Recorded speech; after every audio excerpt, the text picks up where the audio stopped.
Detective Archive.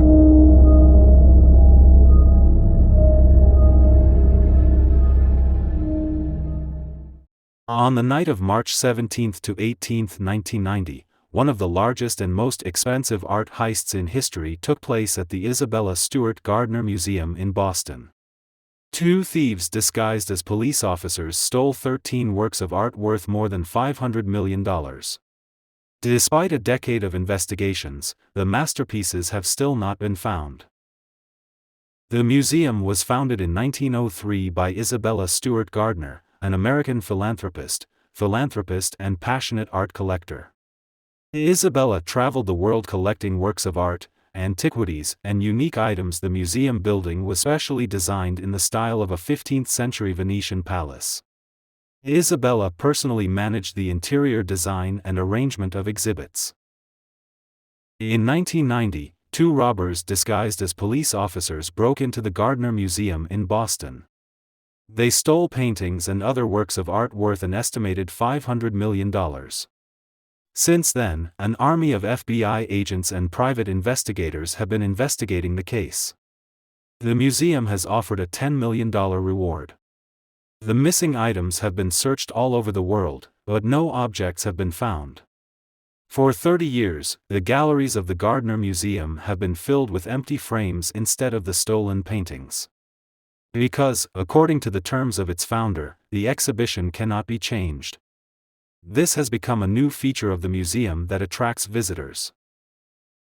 Late on the evening of March 17, 1990, while Boston was celebrating St. Patrick's Day, two security guards were bored at the Gardner Museum.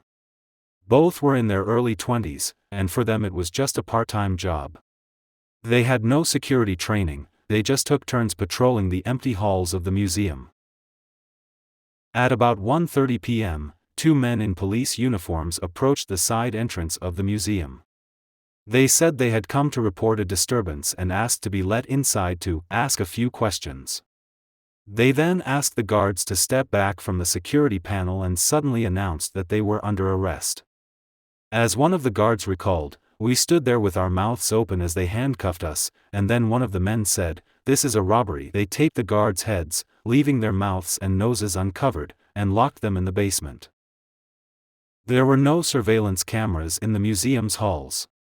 Only motion sensors recorded the robbers climbing to the second floor to the Dutch Hall.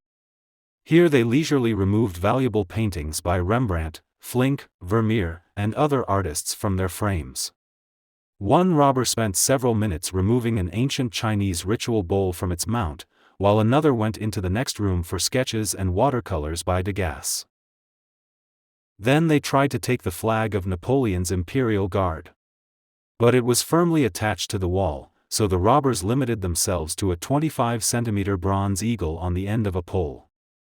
They spent almost an hour and a half in the museum, checking on the guards in the basement again and taking video from the security chief's office, from the surveillance cameras above the entrance and in the museum's parking lot. Then they left, and none of the stolen works of art have ever been found. The Gardner Museum's collection contains about 16,000 exhibits. According to the will of the museum's founder, Isabella Stewart Gardner, the works could not be moved, sold, or given away, and no new exhibits could be added to the collection. In order not to violate these conditions, the museum's management had to hang empty frames in place of the stolen paintings. Over the years, this has become one of the museum's main features, attracting many visitors, a kind of exhibition of lost art. Anthony Amore is skeptical. In 2005, the museum hired him as a full-time detective with the sole mission of finding and returning the stolen items. But after 15 years on the job, Amore still has many unanswered questions. Here are the main ones. 1. How did the thieves know they could spend so much time in the museum? After all, most art thefts happen very quickly, within a few minutes. 2. The thieves chose only the most expensive works by Rembrandt and Vermeer. But they did not take the museum's most valuable painting, The Abduction of Europa, by Titian. 3. The main mystery is the disappearance of the Manet painting. According to motion sensors, the robbers did not enter the gallery where this painting hung. The last one there was one of the security guards. Now he leads a modest life as a teacher's assistant and clearly does not look like the one who profited from the robbery. Moore works closely with Jeff Kelly, the latest in a long line of FBI agents assigned to investigate the case. For decades, the Bureau has been searching for stolen art around the world. They have vetted many potential thieves, but each time without success. It even went so far as to check copies of paintings used in TV shows and documentaries about the heist, just in case.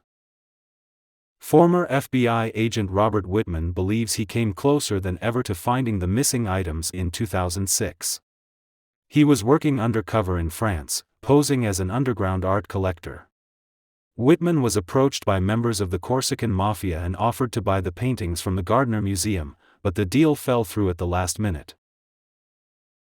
Today, the FBI maintains that the paintings were stolen by rank-and-file members of a Boston gang, and that everything stolen still remains in the U.S. In 2013, the Bureau announced that it had identified the original thieves, but both are now dead. The investigation into the Gardner Museum theft has also drawn an army of private investigators. One of them is Arthur Brand, an art historian and detective based in Amsterdam. He poses as a middleman on the black art market. Last year, he helped return a Picasso painting that had been stolen 20 years earlier.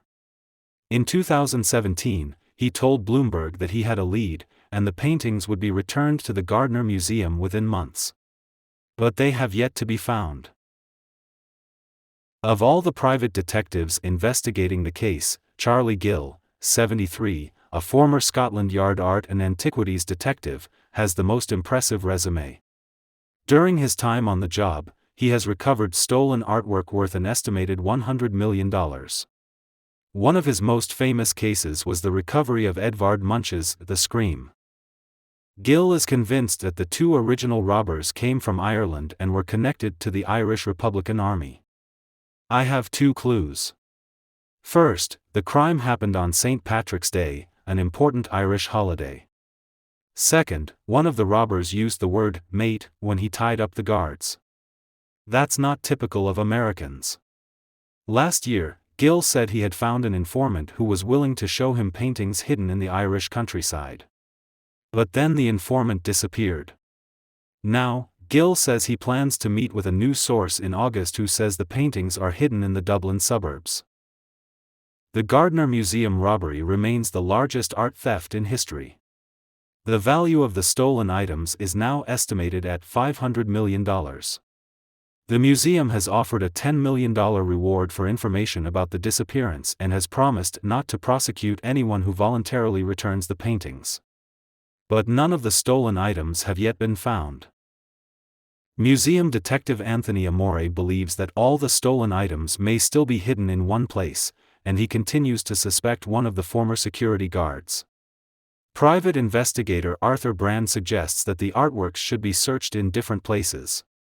And former FBI agent Robert Whitman does not rule out the possibility that all the paintings may have been destroyed.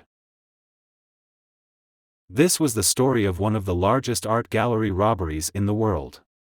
Thank you all for watching. Like this video and subscribe to the channel. See you soon.